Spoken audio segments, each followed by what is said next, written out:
Okay. Good evening.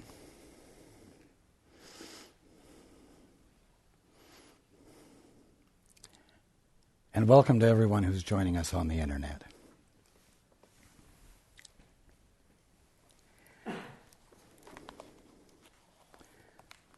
Tonight the procedure is going to be slightly different. We won't be having a quiet time, but first of all, let's all get on the same page.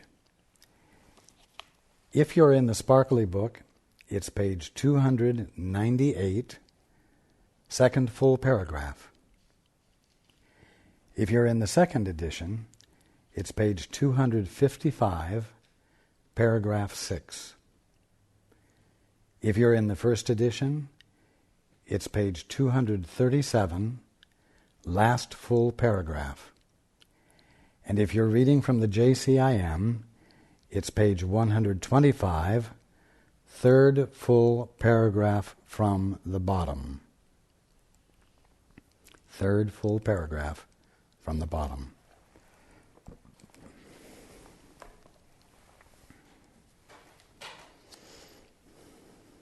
Your days are full of stimulation. And the stimuli usually elicit conditioned responses. In other words, habitual responses. Whether it's a habitual thought, whether it's a habitual boilerplate statement, it is always something that comes from your memory. It is always a past behavior that spontaneously comes into play, actually without your even thinking.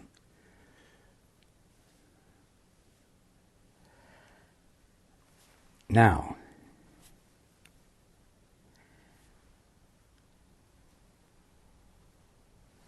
everything we're uncovering here has as its point, its purpose, to move you off of your ingrained tendency to respond out of habit. Because when you're responding out of habit, you are not responding to the actual moment you're in and the dynamics of it. And so your response can't ever really be in touch with what the stimuli are calling for.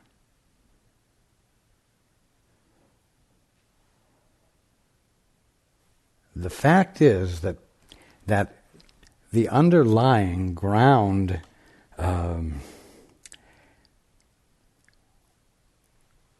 belief or habitual response or style of habitual response is that no matter what the stimuli has been, it's up to you to know what to do. It's up to you to have the answer. It's up to you to find out how to cope with whatever the stimulus is. It's all me, me, me. It's all orphan, orphan, orphan.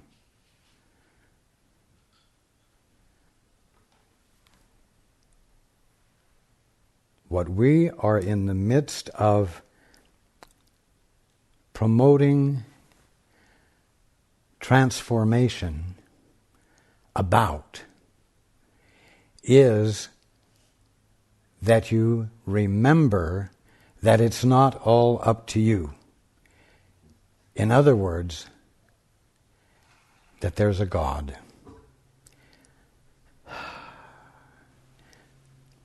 I don't care how spiritual you are, or how spiritual you think you are, or how well developed you think you've become, spiritually speaking. you very seldom consistently respond to the events in your day from a conscious awareness of your partnership with God.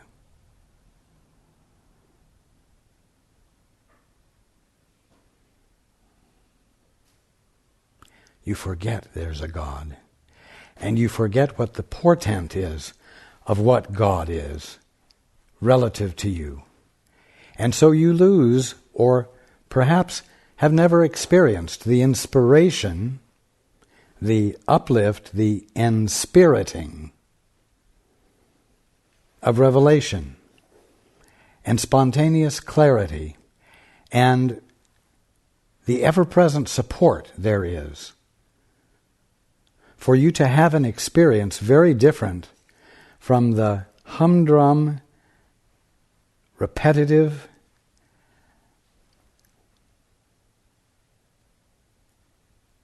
scenarios that unfold in your day, where something happens, you respond on your own. Something happens, you respond on your own. Somebody reacts to your response and you react to their response. You react to their reaction. And there you are in the eddy that we've been talking about, caught in just a mental habit of being unconscious. The whole point is to remember that there is a God. And to remember that God is your Father. It's not that there's a God that created the universe and you are enjoying the effect of His creation. It's not that there's a God who somehow maintains an underlying order to things so that no matter how bad they get, creation doesn't collapse, but you're just left to cope. It's that God is infinite intelligence.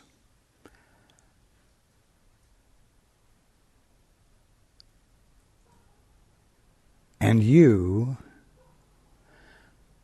for lack of better words, are the reflection of that infinite intelligence.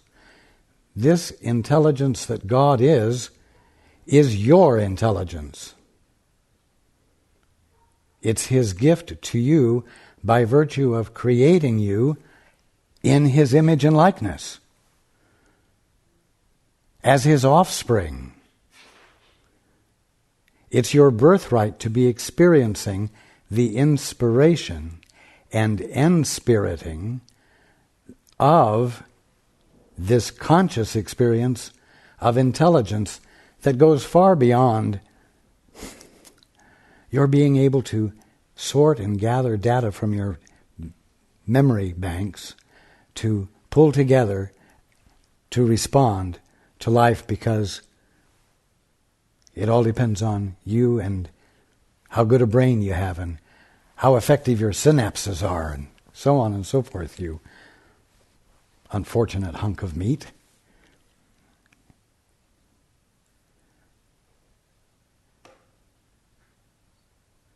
You forget that there's a God, and so you don't reach out.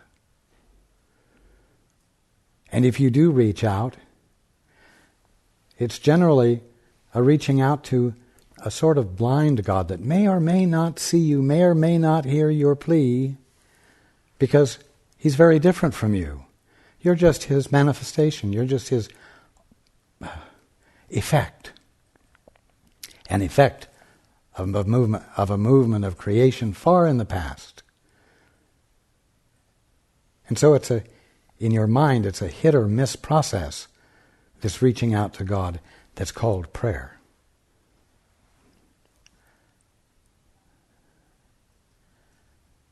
Now, before we go into the continuation of what we were reading last week, I am going to read lesson 130 in the workbook without comment. The subject is, it is impossible to see two worlds. Perception is consistent. What you see reflects your thinking, and your thinking but reflects your choice of what you want to see. Your values are determiners of this. For what you value, you must want to see, believing what you see is really there. No one can see a world his mind has not accorded value. And no one can fail to look upon what he believes he wants. Yet, who can really hate and love at once? Who can desire what he does not want to have reality? And who can choose to see a world of which he is afraid? Fear must make blind, for this its weapon is.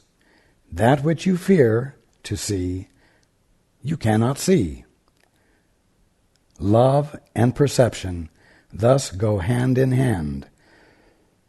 But fear obscures in darkness what is there. What then can fear project upon the world? What can be seen in darkness that is real? Truth is eclipsed by fear, and what remains is but imagined. Yet, what can be real in blind imaginings of panic born? What would you want that this is shown to you? What would you wish to keep in such a dream? Fear has made everything you think you see. All separation, all distinctions, and the multitude of differences you believe make up the world. They are not there. Love's enemy has made them up. Yet love can have no enemy, and so they have no cause, no being, and no consequence. They can be valued, but remain unreal. They can be sought, but they cannot be found. Today we will not seek for them, nor waste this day in seeking not what can be found. It is impossible to see two worlds which have no overlap of any kind. Seek for the one, the other disappears, but one remains. They are the range of choice beyond which your decision cannot go. The real and the unreal are all there is to choose between, and nothing more than these. Today, we will attempt no compromise where none is possible. The world you see is proof you have already made a choice as all-embracing as its opposite. What we would learn today is more than just the lesson that you cannot see two worlds. It also teaches that the one you see is quite consistent from the point of view from which you see it. It is all a piece, because it stems from one emotion and reflects its source in everything you see. 6 times today, in thanks and gratitude, we gladly give 5 minutes to the thought which ends all compromise and doubt, and go beyond them all as one. We will not make 1,000 meaningless distinctions, nor attempt to bring with us a little part of unreality as we devote our minds to finding only what is real. Begin your searching for the other world by asking for a strength beyond your own and recognize what it is you seek.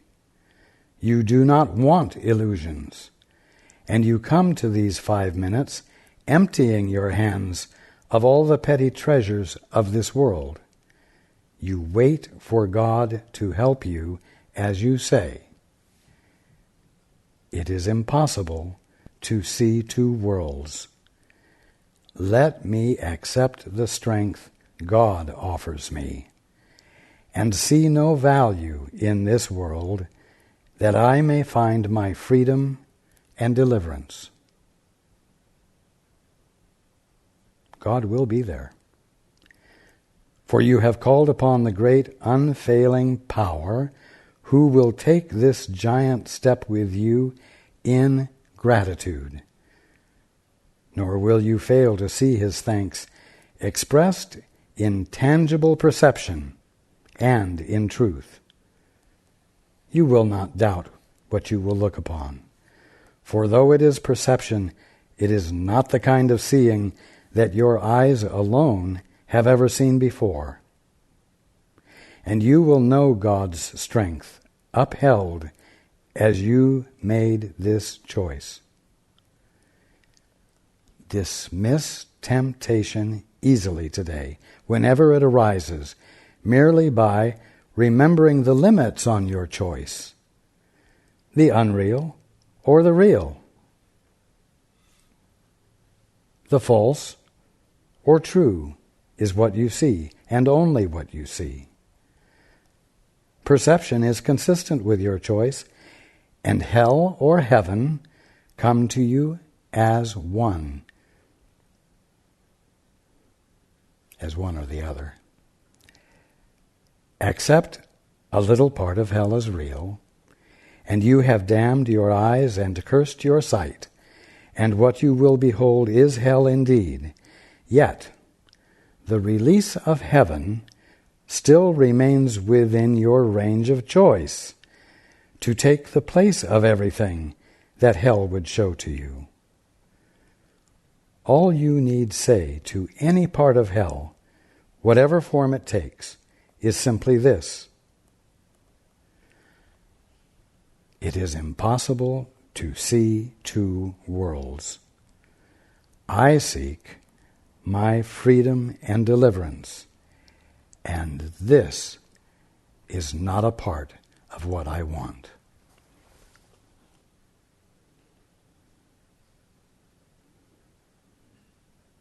As you go through your day, are you doing it in a lazy, sloppy way?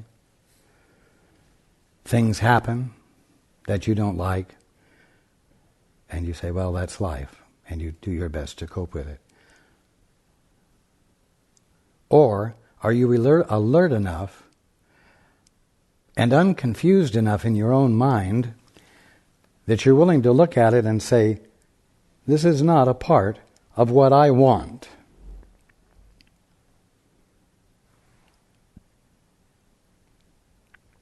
Taking a stand, as it were. Taking a position on your behalf. This is not a part of what I want. I want freedom and deliverance. This is unacceptable.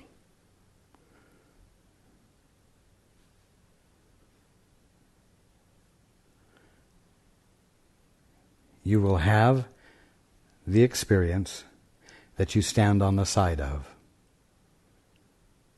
You will have the experience that will reflect that the belief that you stand on the side of.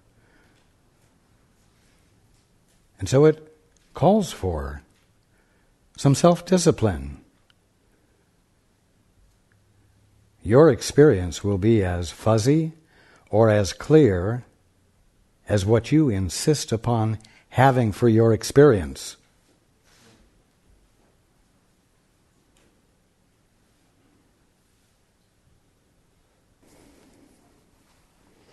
Now, let's go into the book. And I'm going to back up a couple of sentences.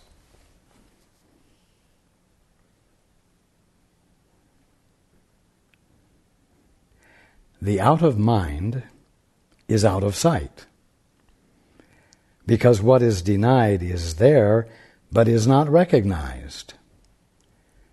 Christ is still there, although you know him not. And we could say, God is still there, although you know him not. Because it didn't occur to you to let him in. It didn't occur to you to include him. Because you're so damned busy taking care of all the stimulating events that are going on in your life, which you think call for your habitual responses. Christ is still there, although you know him not. His being, and God's being, does not depend upon your recognition. He lives within you in the quiet present and waits for you to leave the past behind and enter into the world he holds out to you in love. No one in this distracted world but has seen some glimpses of the other world about him. You've all had moments of inspiration. You've all had moments of insight. You've all had moments of clarity that let you know that there literally is another way to look at this, another way to be with everything. No one in this distracted world but has seen some glimpses of the other world about him. Yet, while he still lays value on his own, he will deny the vision of the other world, maintaining that he loves what he loves not, and following not the road that love points out. Maintaining that he loves what he loves not. Well, you don't love doing what doesn't work, and yet you insist on doing what does not work. And to make it even more practical, you insist on doing things by yourself, which has never ultimately worked. You insist on doing things without including anything outside your puny little memory banks and the habitual ways of processing the data that's there.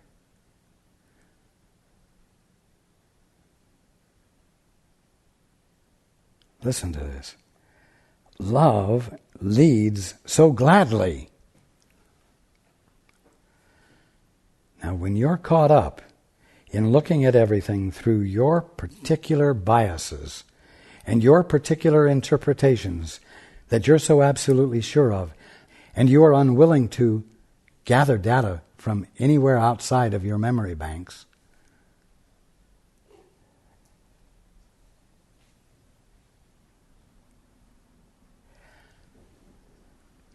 existence is a struggle. There's no joy to it, because in one way or another, it's a constant unfoldment of failure.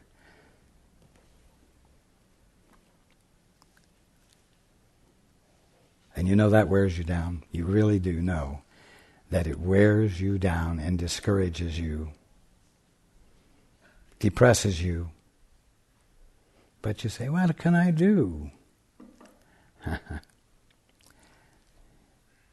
You can remember that there is a God. You can remember that there is a source that is a resource that goes far beyond whatever you have stored in your memory banks.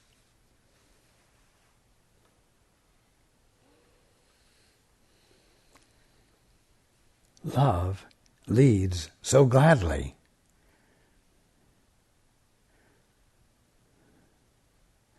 You, each and every one of you, are constantly surrounded by, imbued by, and supported by a love that extends itself to you gladly and inescapably conveys the gladness to you that causes you to feel inspired. Inspiration is available to you, even in your darkest moments, even in your lousiest attitude that you seem not to be able to shake yourself free from.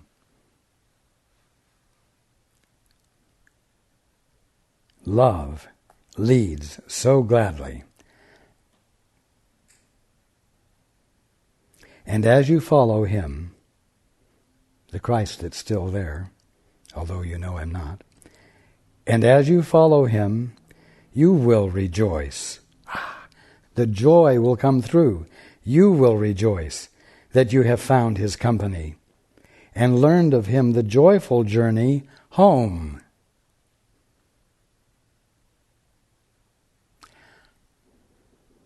Specifically tonight, we're homing in on the need for you to realize that when you feel absolutely stuck in a frame of mind or a mental attitude of negativity that seems absolutely justifiable to you, and which, because it seems totally justifiable to you, there can be no escape from, there is escape.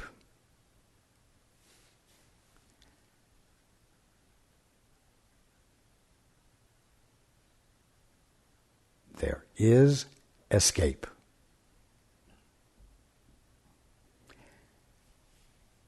And as you follow him, you will rejoice that you have found his company and learned of him the joyful journey home.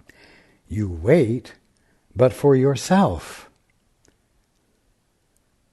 not him. And you don't wait for God, although you say your prayers to God, and then you wait in hopes that he will answer you, as though he might not. You wait but for yourself. You wait but for yourself to shift your focus of attention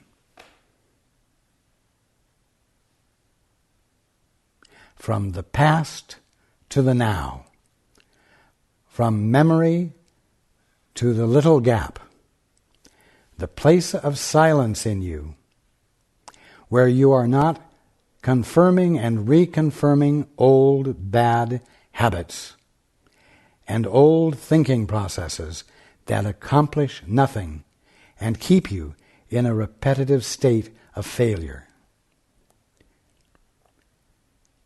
To give this sad world your depression, your consternation, your hopelessness, to give this sad world over and exchange your errors for the peace of God is but your will.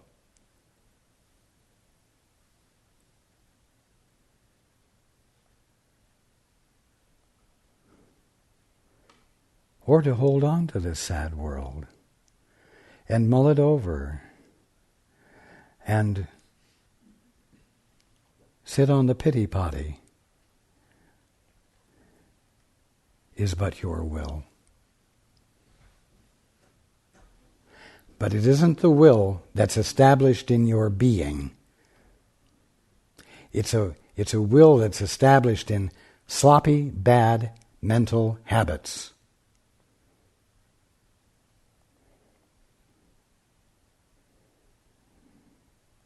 To give this sad world over and exchange your errors for the peace of God is but your will. That is your true will. Because of what you truly are. It's not the will of the orphan, but it's the will of the divine being that you are, that is being obscured by your preoccupation with negativity. And Christ will always offer you the will of God in recognition that you share it with him. You share the will of God with God because all there is to you is God being all there is to you.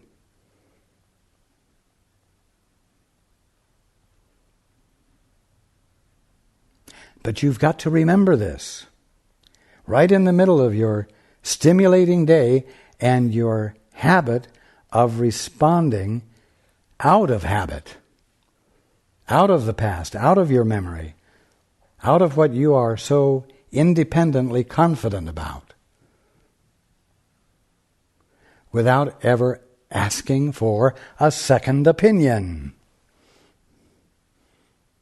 and turning to God or the Holy Spirit or your guide or me and saying,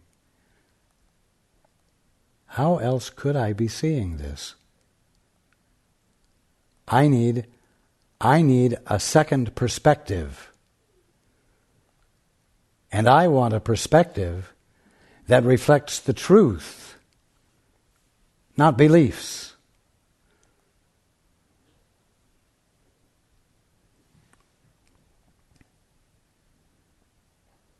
And say your prayer.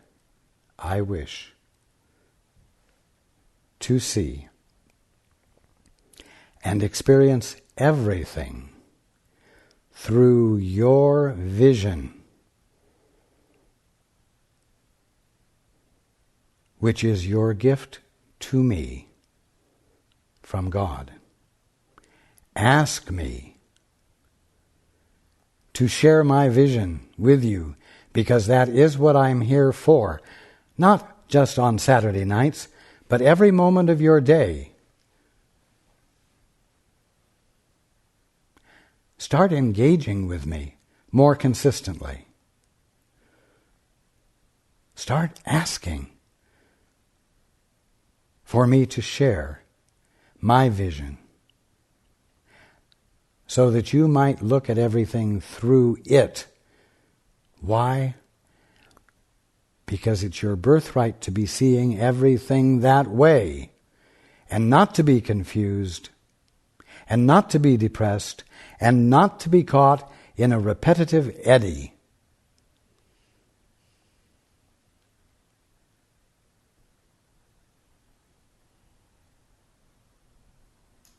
Clarity of vision, the Father's perspective, the capacity to look at everything from your innate divine sanity is a promise held out to you as long as you're denying its existence.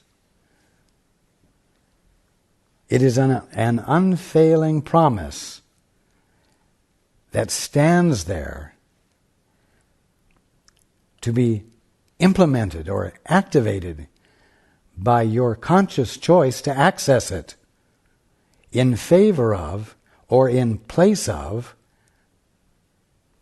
your stupid intent to value whatever your current way of seeing things is.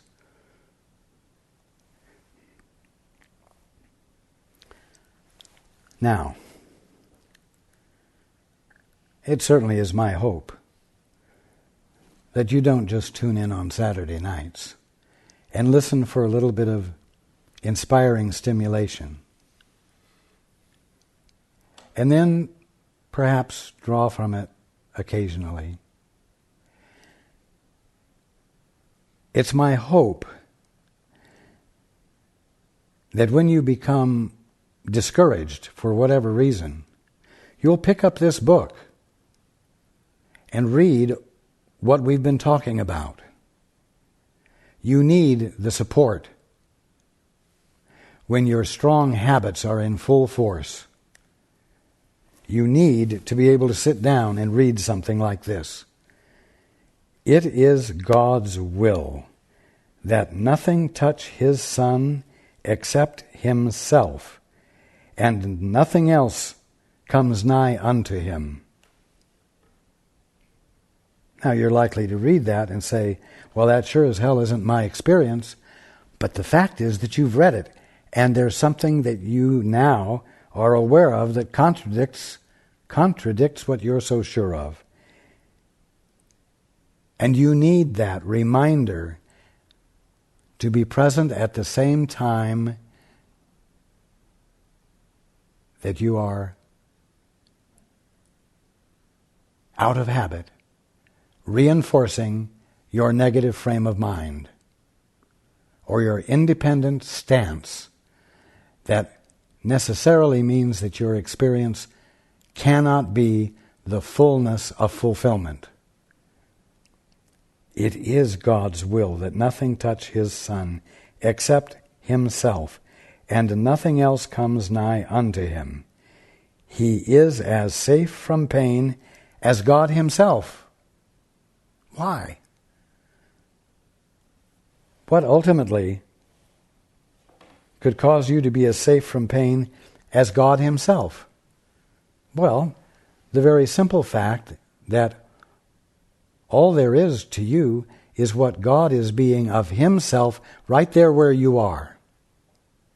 And you were never created and allowed to become a separate, independent entity by God. You are always the current, inspirited presence of the mind of God, of the being of God. And that is why He is as safe from pain as God Himself, who watches over him in everything. You need the reminder that you're not alone, because your suffering is caused only and entirely by the belief that you are alone, independent, separate, an orphan. A living being set into motion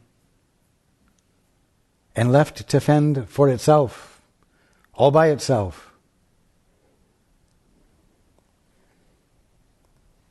The world about him, the world about you, shines with love because God placed him in himself where pain is not, and love surrounds him without end or flaw. We're talking about reality here, the other world, so to speak. One of the two choices that you seem to have available to you.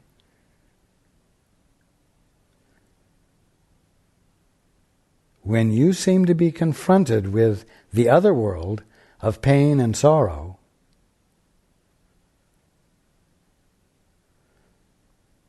you can do what you've always done and suffer through it, or you can say, wait a minute, I have a choice. Not a lot of choices. I only have two choices. I can choose for what I'm experiencing, or which is not real and is a suffering experience, or I can opt for the other choice, for that which is real, in which no suffering is going on. No misperception of reality is going on that seems to hurt. Disturbance of his peace, God's Son, can never be. In perfect sanity, he looks on love, for it is all about him, everywhere, and within him.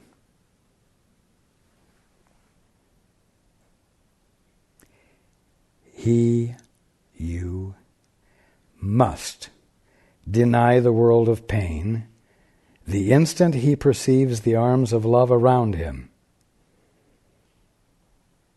The moment you let them in, the arms of love, and experience them, you will, without thought, immediately let go of the world of pain that you were experiencing.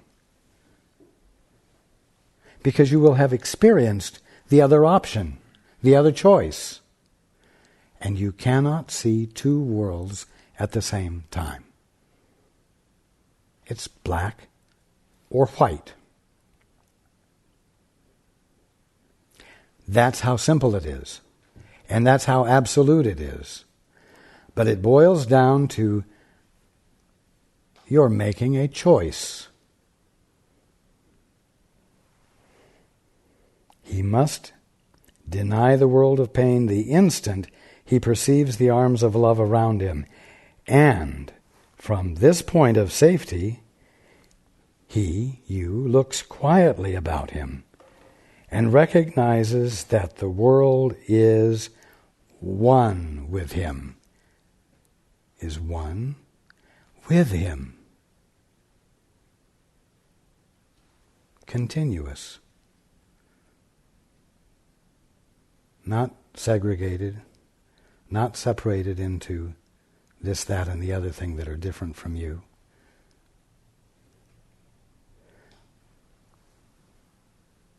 This world that you've been educated to think came from a big bang and it's just a matter of physical processes going on, is the kingdom of heaven misperceived as that? And so, from this point of safety, he looks quietly about him and recognizes that the world is one with him, that the world is the kingdom of heaven. Now,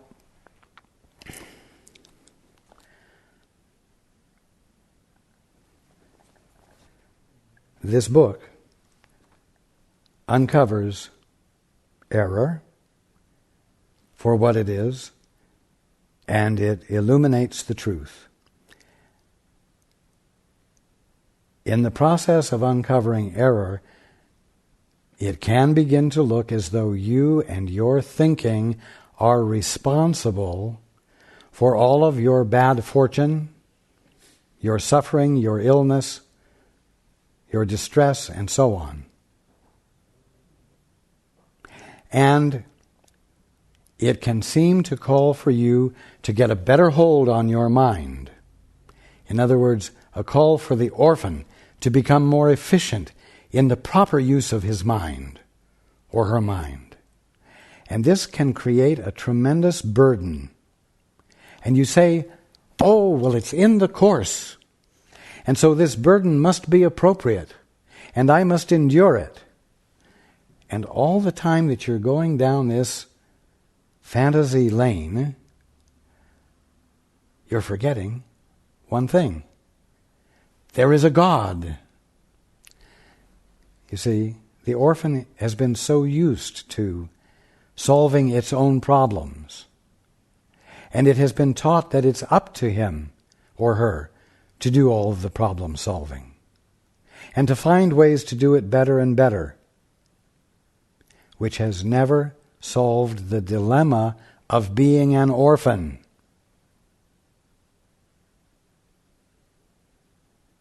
And so I want to remind you that although it can become very easy to use what we've been reading and everything that's in the rest of the book to burden yourself with a false responsibility to do things better all by yourself, you must not succumb to it.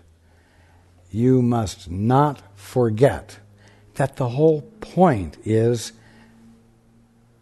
to cause a realization in you that there are two vantage points, only two, and you can choose for one or the other, meaning you can stop choosing for the one that doesn't work, and you can start choosing for the one that heals and regenerates and transforms your perspective, your mind, so that you do come back into your sanity. And then, recognizing that you have a choice, make the choice, and be diligent about it. And especially be diligent about it when you are caught in an eddy, when you are depressed, when you are discouraged. That's when it's needed most.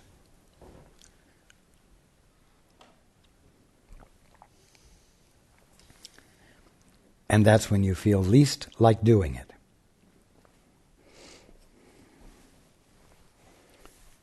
love leads so gladly. When you make the choice for what's real, for reality, for something beyond your memory banks, what responds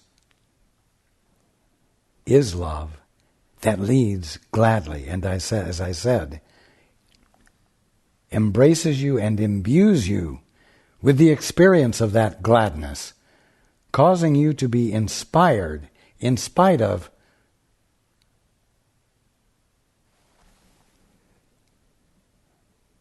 the awfulness of your perspective that you seem to be caught in irrevocably.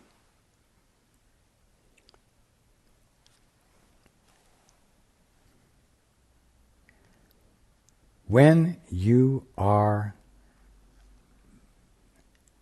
caught in the so-called awfulness of the human condition, get this book out and read,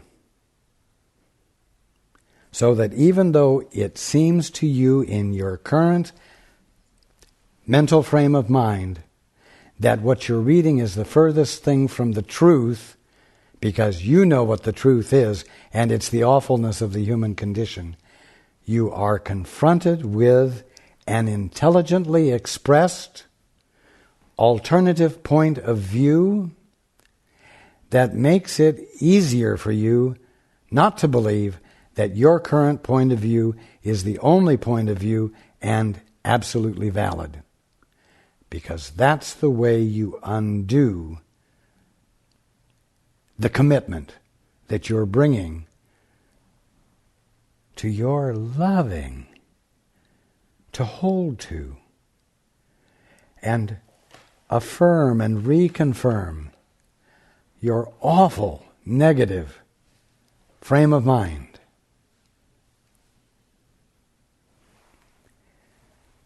The peace of God passeth your understanding only in the past. Well, it has in the past, because you're not awake. Yet, here it is, and you can understand it now. God loves His Son forever, and His Son returns His Father's love forever.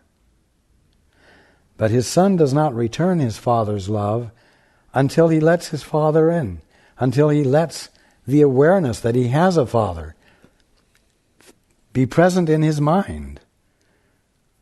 If He doesn't do that, He's all caught up in self-preservation, his tiny little self, having to solve every problem against the greatest of odds, and a world and universe that are conflicted and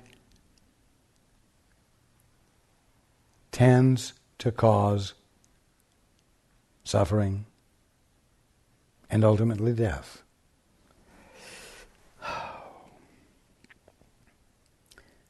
The real world is the way that leads you to remembrance of this one thing that is wholly true and wholly yours. For all else you have lent yourself in time, and it will fade. But this one thing is always yours, being the gift of God unto His Son. Your one reality was given you, and I would say is given you, and by it God created you what? As one with Him. All there is to you is what God is being of Himself right there where you are.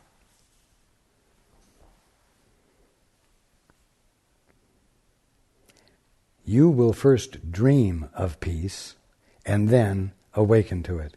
You know what? When you're caught up in the fullness of your problems and the arrogance you have to think that it's up to you to solve it and that God gave you the capacity to solve it, without consulting God, all by yourself, you don't dream of peace. You're fulfilling a purpose.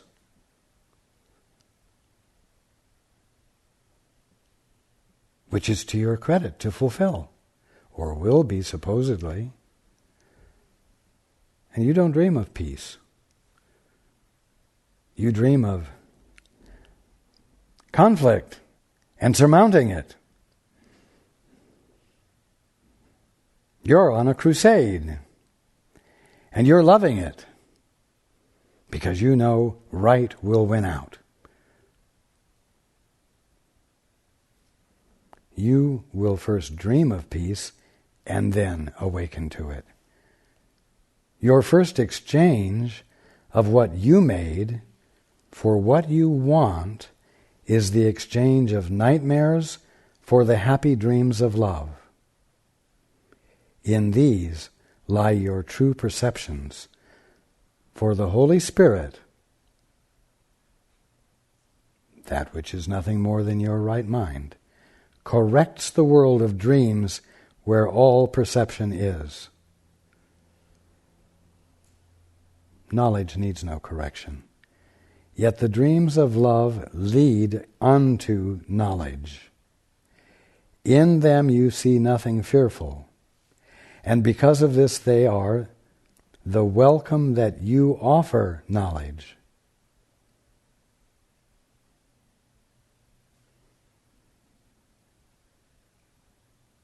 When something is not fearful, you spontaneously embrace it. You spontaneously welcome it. Love waits on welcome, not on time. And the real world is but your welcome of what always was.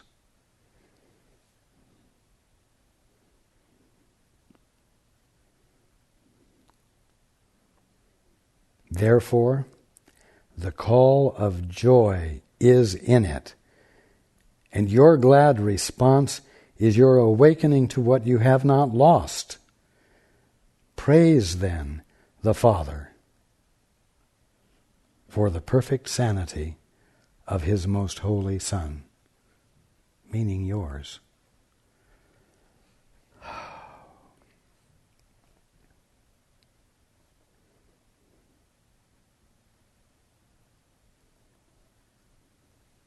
Put a marker on this page so that you can come back to it, because you need the reminders that are here. And come and read it when you least feel like it, when there seems to be no point, when you're sure it won't do any good. You might say, level out the playing field by providing another perspective than the one you're engaged in that is causing your suffering.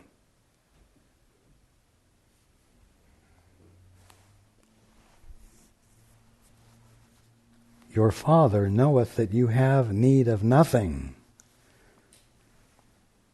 It's the Father's good pleasure to give you the kingdom.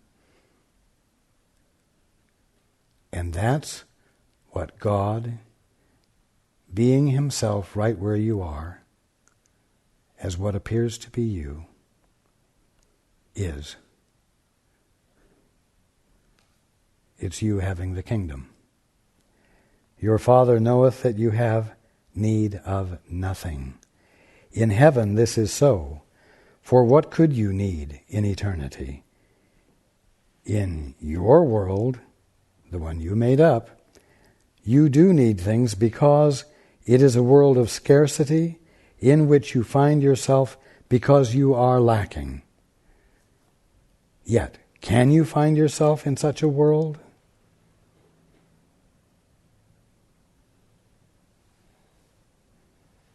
The world in which you need nothing?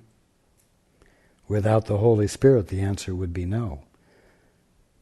Yet, because of Him, the answer is what? A joyous yes.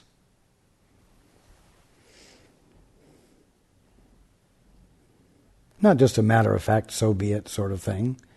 It's a joyous yes. As mediator between the two worlds, He knows what you have need of and what will not hurt you.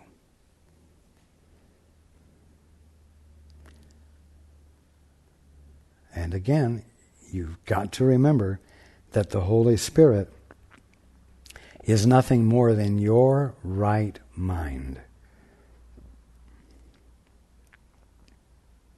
And so we're talking about in the process of waking up, you're not being the beneficiary of some out there benefactor. You're not an orphan being given the equivalent of an inheritance. It is you coming back into your right mind, where wholeness and integrity and cohesiveness and continuity, unbroken continuity, is your experience.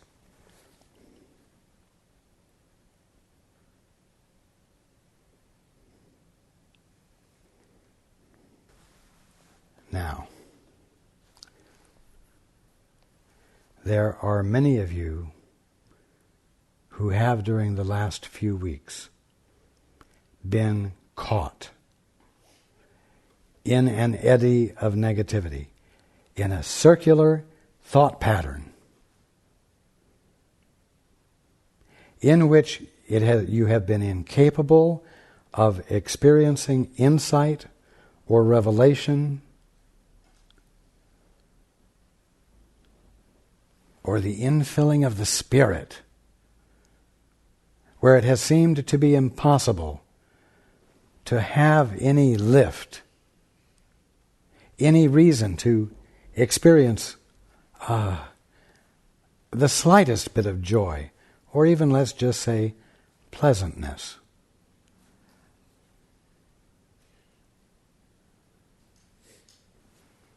And some of you have said, well, after what we've been learning in the course,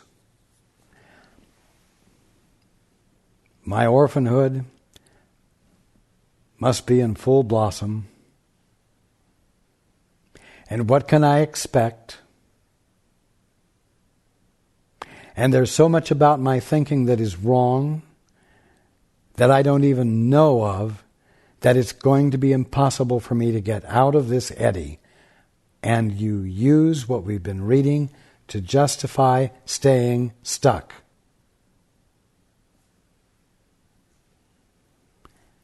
That happens because it coincides with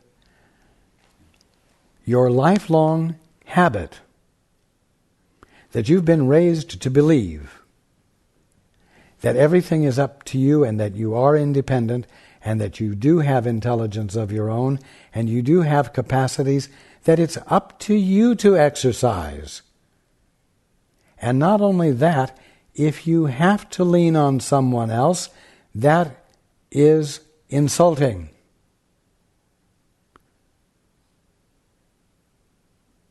If you have to be in relationship with someone else or something else,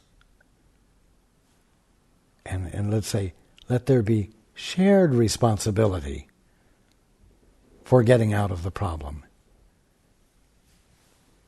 it undermines and disqualifies any hope you thought you had to fulfill your purpose, your so-called purpose, to become a successful entity on your own. A false purpose that has been dangling in front of you like a carrot in front of a horse, that you have been trying to get, and which you will never be able to get, because it's part of the setup that you never get it. Why? Because if the horse got it, the horse would stop moving forward.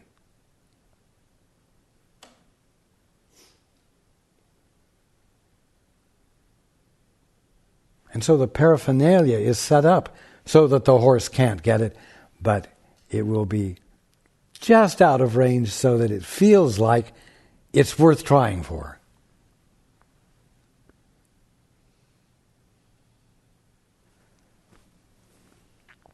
Please, remember that you have two choices, not just the one you're caught in and suffering from. And then do whatever you have to do to make the other choice, even if it means picking up this book and going to this marked page or any other place where you can read about the truth about you, so that you have a, quote, second opinion, unquote, side by side with the first. In the presence of the second opinion that is different, the first opinion cannot appear to set there as an absolute fact, and you cannot be duped as easily.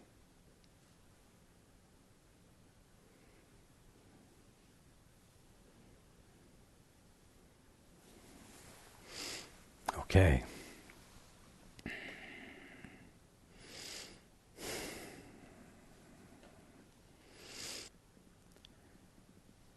Have a rousing good time this week,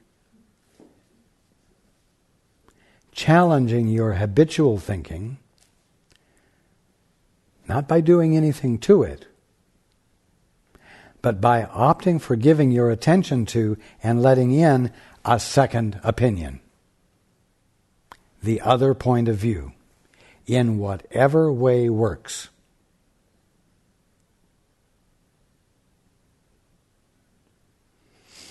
And I look forward to being with you next week.